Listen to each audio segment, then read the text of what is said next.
Welcome everyone, Questin here with a list of the campaigns of Total War Warhammer 3 that I personally believe are really worth playing. The ones that I personally like a huge amount. Now there's a lot of legendary lords in Warhammer 3, there's quite a few races. There's quite a few campaigns as a result of that, but which do I think are actually the best, have great design? And how would I put them on a tier list when I compared them to one another? Now, this is not the comparison for the entire game. It's not the comparison for the factions, legendary lords that I won't put on the list. It's just a comparison between them. So we'll start with the High Elves. Tyrion, A-tier campaign, really nice, simple, very good starting position, really good legendary lord. It just works. It just works really well. If you want a laid-back campaign to just enjoy the situation while still having a goal, clear-cut goal, going after Marfi, going after Malekith, this is a really good one. Safe starting position, the only annoyance is having to deal with Galleon Graveyard, but that's effectively it. Tyrion is a powerhouse. You are playing one of the strongest and most powerful legendary lords in the game, and that will be reflected.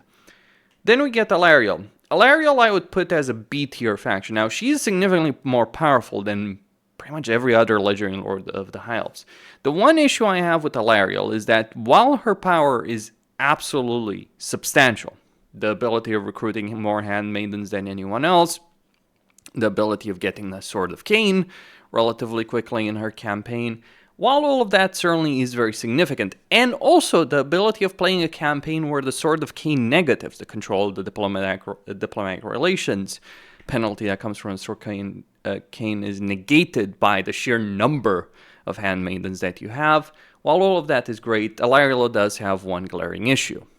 While she's great, has a lot of potential, she does suffer from the fact that her campaign is slow to build up. Once she builds up, she's a powerhouse, unstoppable even. But that early game, especially with the higher construction cost that you suffer from the penalty of Wolf 1, is particularly painful to deal with. Once you do unify Wolf 1, things get a lot better, but until you get to that point, kinda not that great. But once you do it, yeah, real powerful. But when you do it, you kinda won the campaign, so that's one of the downsides when we're talking about Ariel. Elfarion.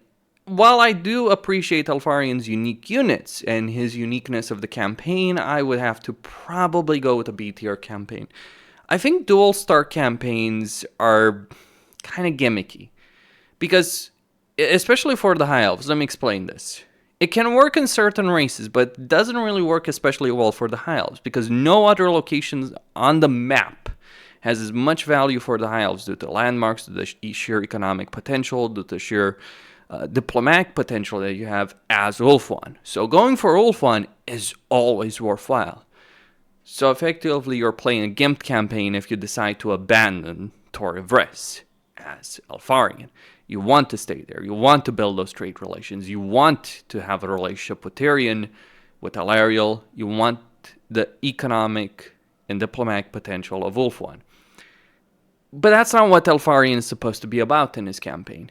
He's supposed to be about fighting the Greenskins, but he starts so far away from Grom, who is his primary target. Still, great campaign, lots of power, can be greatly enjoyed. I mean, you're playing Batman and Superman together.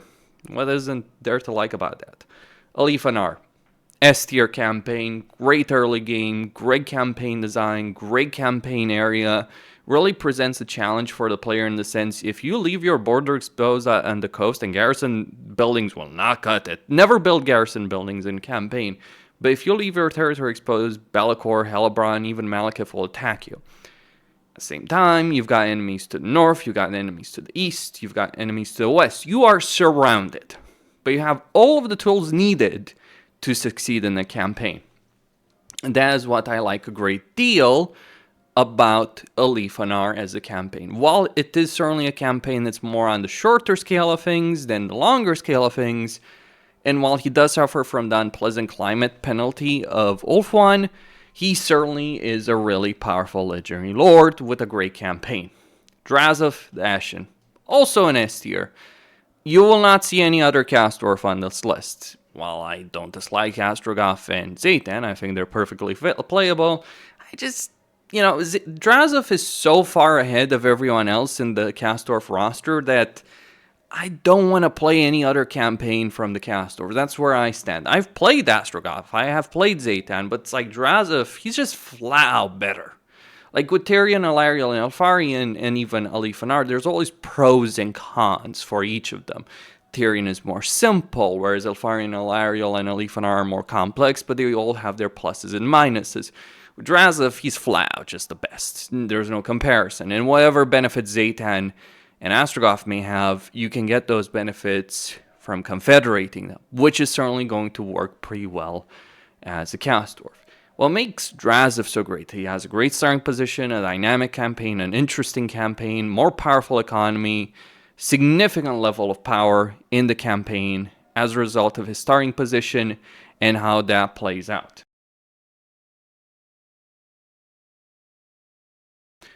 Moving on to the Dark Elves, we have a Lokir Felheart. Now, I'm kind of two minds with Lokir, but I'm going to put him as an A-tier campaign from my point of view. Lokir is a great campaign, but more of a short campaign than a long campaign. In fact, for a long campaign, he's kind of pain in the neck to deal with if you are looking to eliminate the High Elves, conquer all of Wolfwind, because he starts far away from that. But in terms of a short campaign, he is in one of the best campaign areas of the entire game. He has a great race, great faction effects, great lord. He just suffers from the late game situation, but early game he does tend to do very, very well. He has a lot of income from looting and sacking settlements, which gives him an enormous amount of potential. Then there's Marfi. Oh yes, Marfi. S-tier legendary lord by far. Extra economy with Slaaneshi corruption, significant amount of diplomatic potential to a ridiculous level in the campaign. Hey, you want to ally half of Wolfwind with the exception of Tyrion, who you must destroy it to achieve this, and not even necessarily so. You can do so as Marfi. You want to conquer Wolfwind, you want to make an eternal alliance with Mazdamundi and many factions, you want to create the Mega Order Alliance or the Mega Evil Alliance, you can do so as Marfi in a way that honestly very few other legendary lords can. It's a combination of starting position, faction effects, aversion that factions feel towards you, the potential of the campaign, the power of the legendary lord, the magical potential of the heroes, and just Marfi's sheer combat prowess and campaign capabilities. Is absurd. Marfi was kind of designed in Warhammer 2 as this legendary lord that would be better than Malekith, but she would suffer significantly because of her starting position. In Warhammer 3, that no longer is a problem. Like, play Warhammer 2 Vortex campaign as Marfi. It is rough. Warhammer 3, vastly more powerful than that.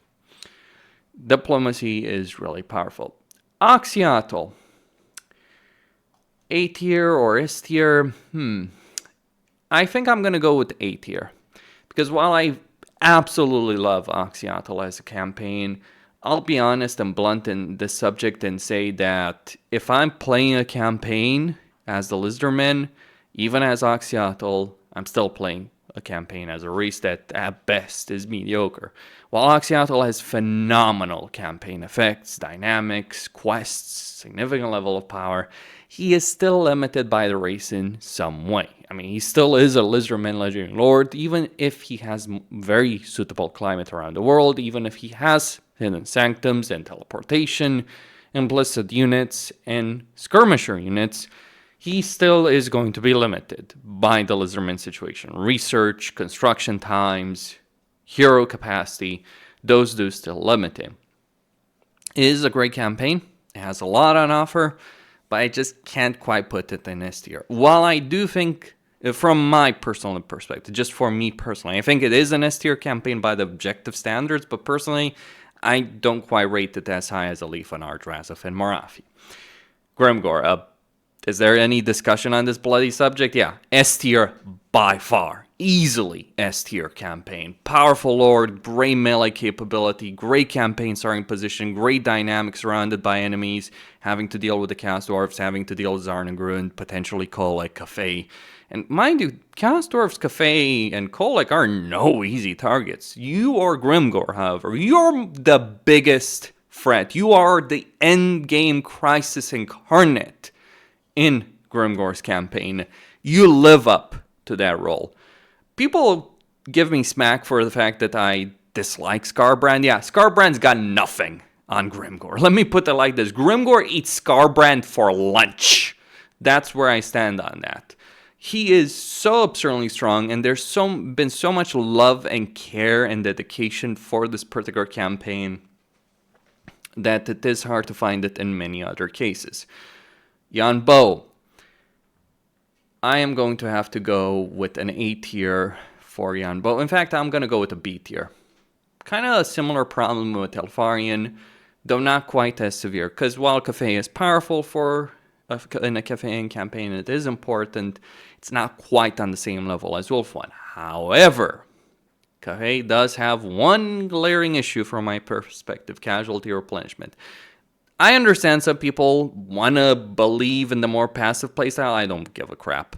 What really people, when they argue bad casualty replenishment is fine, what they're really doing for people like myself, who we do play aggressive campaigns, you're basically saying, oh, it's fine if you fight 10 times more battles than another race. That's my issue with Cafe.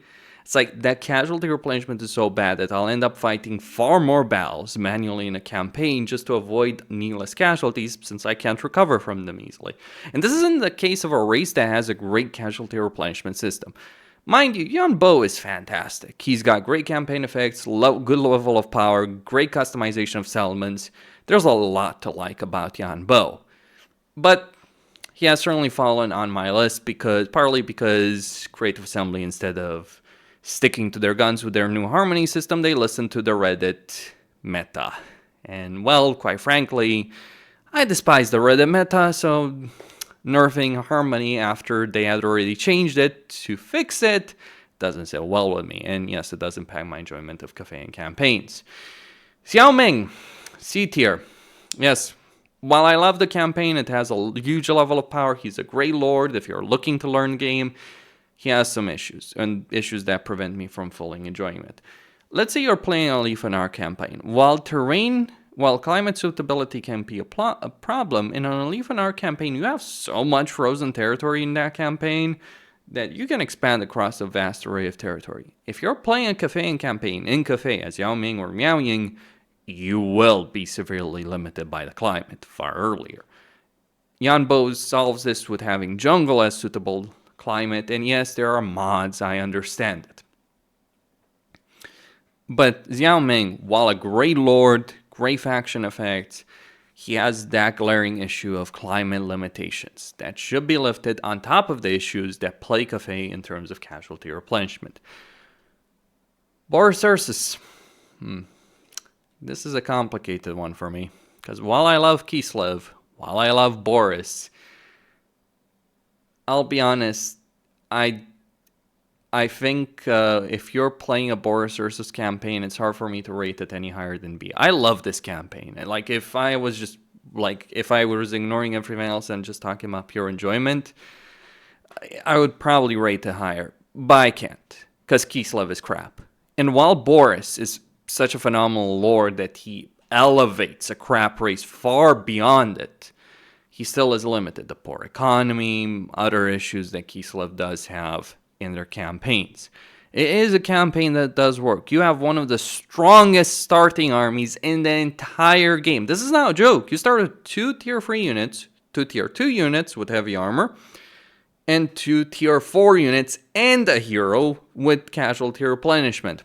You will annihilate everyone that stands in your path. The real dilemma that you're going to have is, where are you going to go? So Boris is the most powerful Kislev legendary lord by far, the most fun campaign. Forget about the Stanka, she's utter rubbish in comparison, from my view. I do enjoy this campaign, but I just really can't put it higher on this list.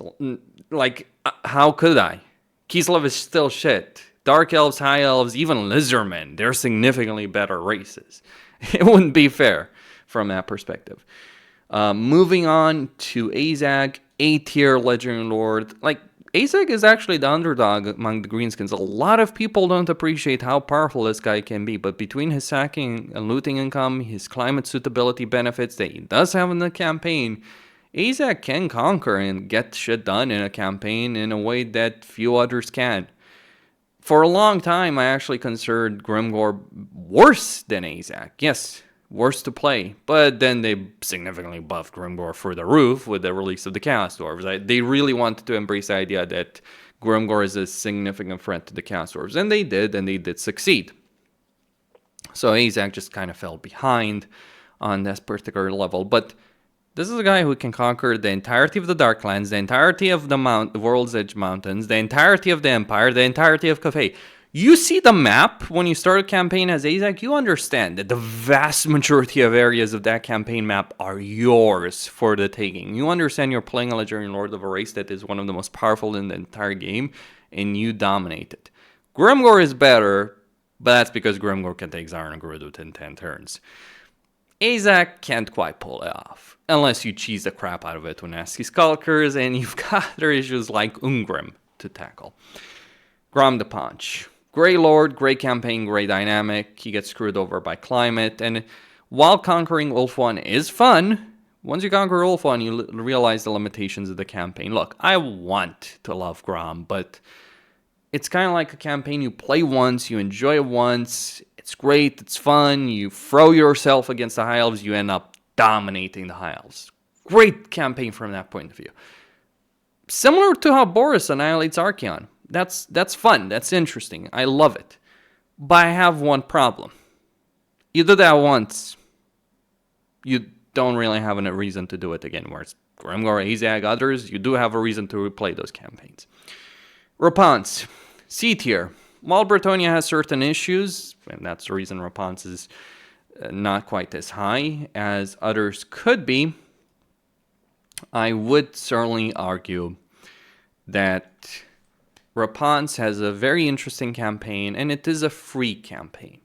I like her campaign dynamic, I like her starting position, it's a great starting position, it's a safe starting position, she starts with artillery, she doesn't have the same kind of issues that Lewin has, for instance, or others. She's got access to cavalry very early on, knights errant.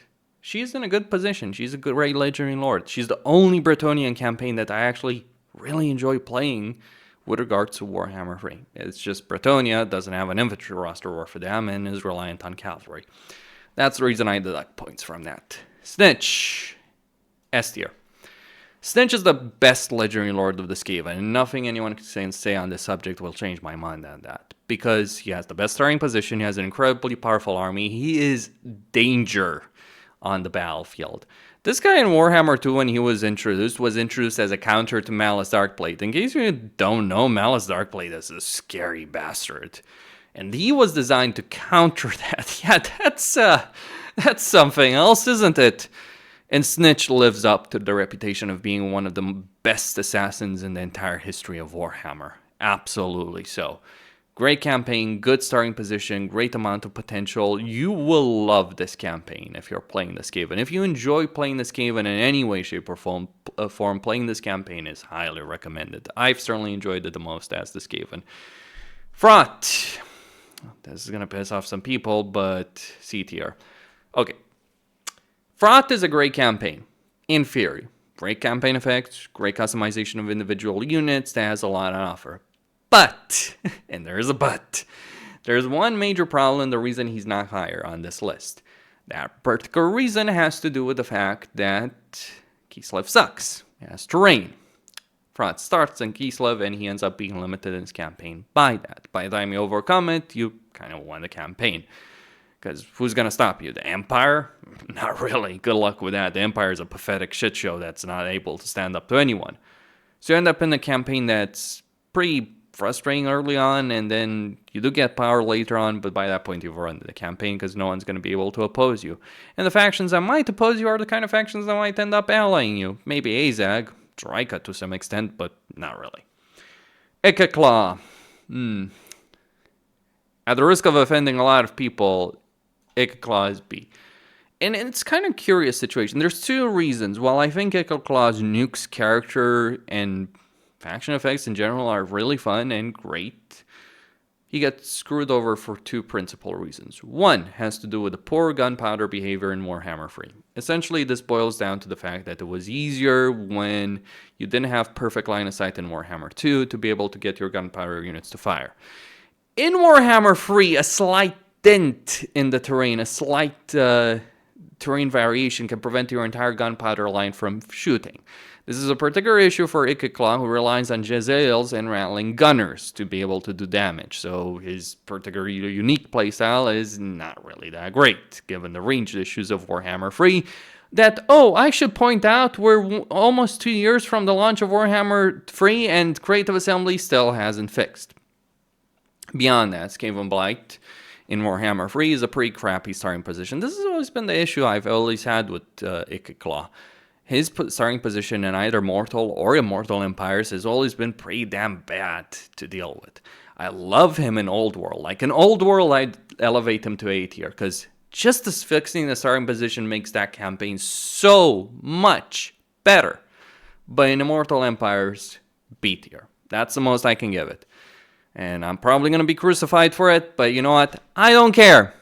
I'm not here to follow the Reddit meta. People complain about YouTubers having no opinions. Yeah, I have opinions.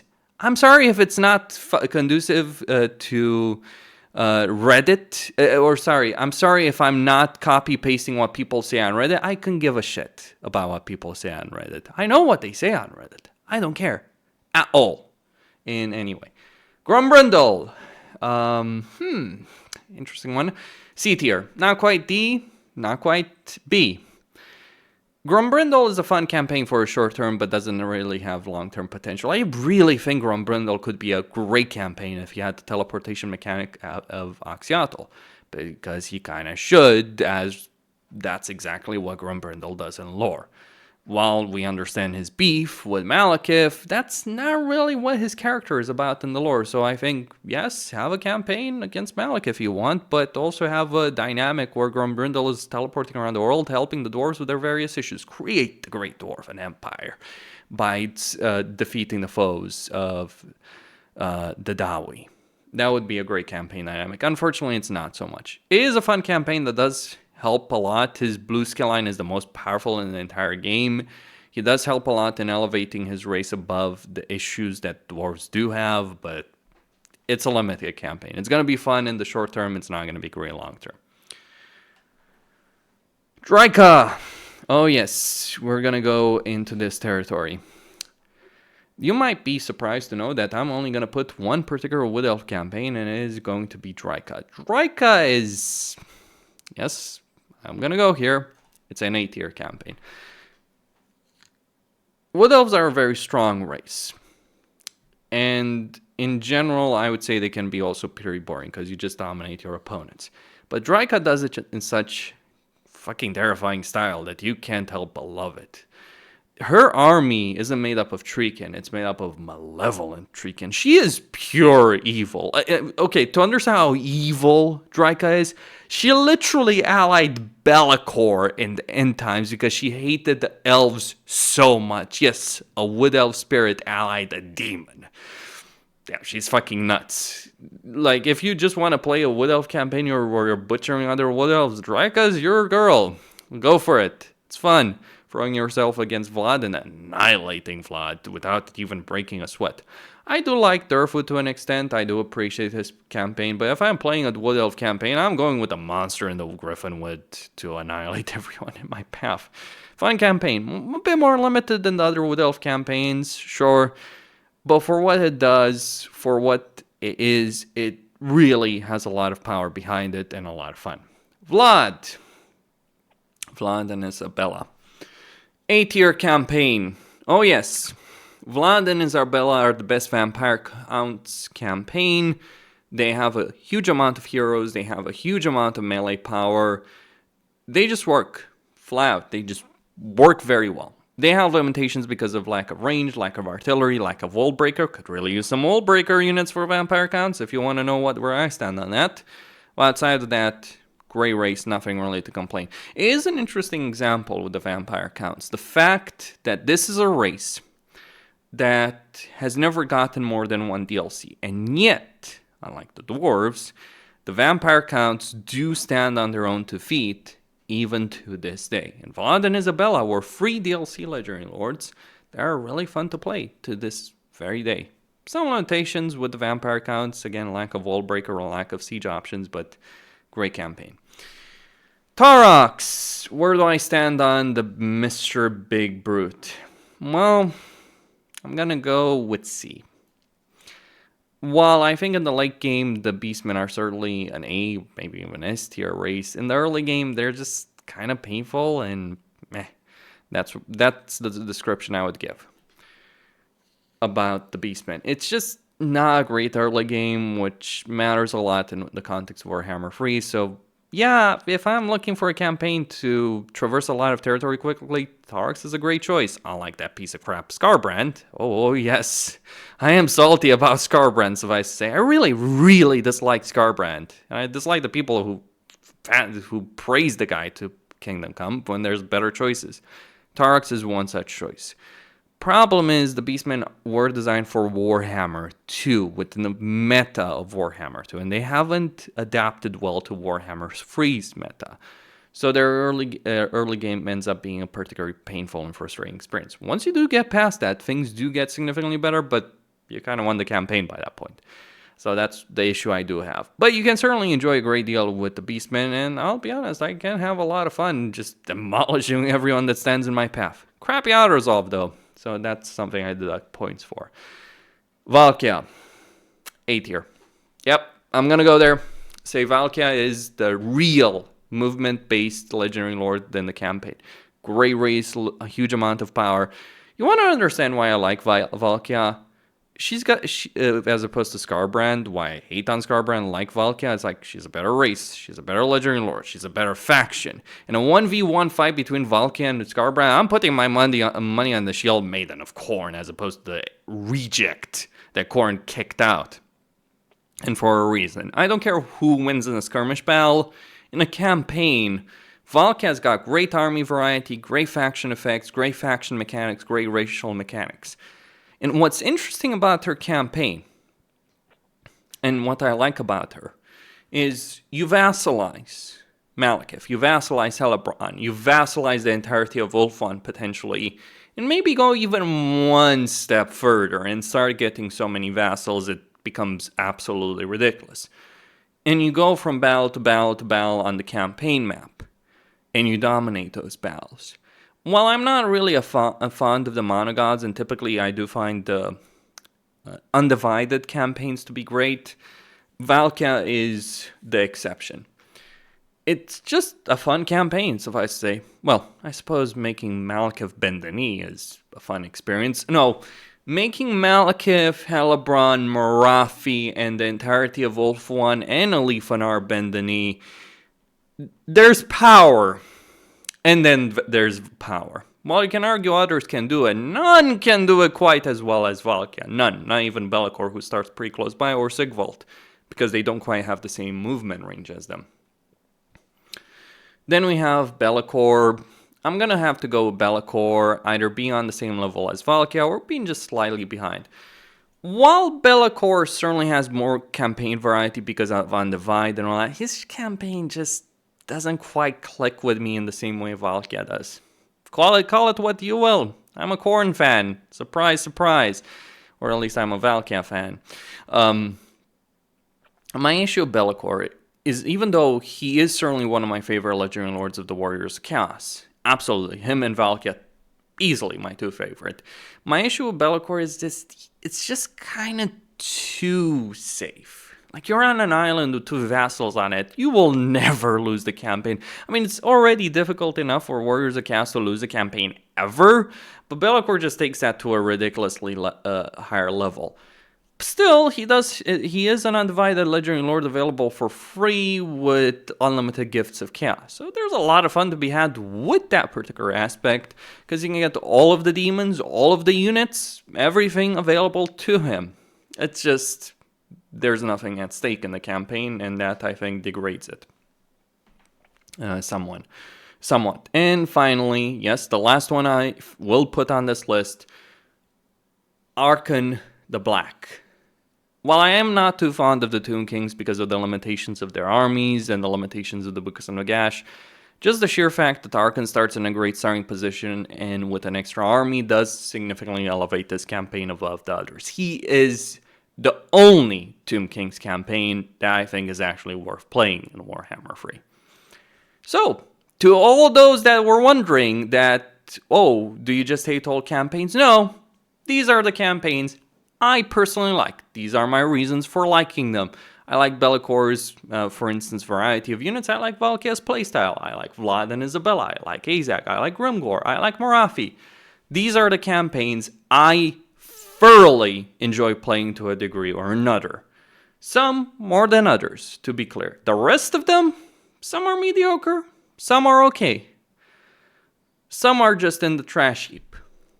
I mean, for instance, I was tempted to add Queek to the list or even Skrulk, but not quite there. They're good campaigns, they do work. They're not broken, complete crap, but for me personally, these are the campaigns I would highly recommend. These are my personal favorite campaigns, rated compared to one another.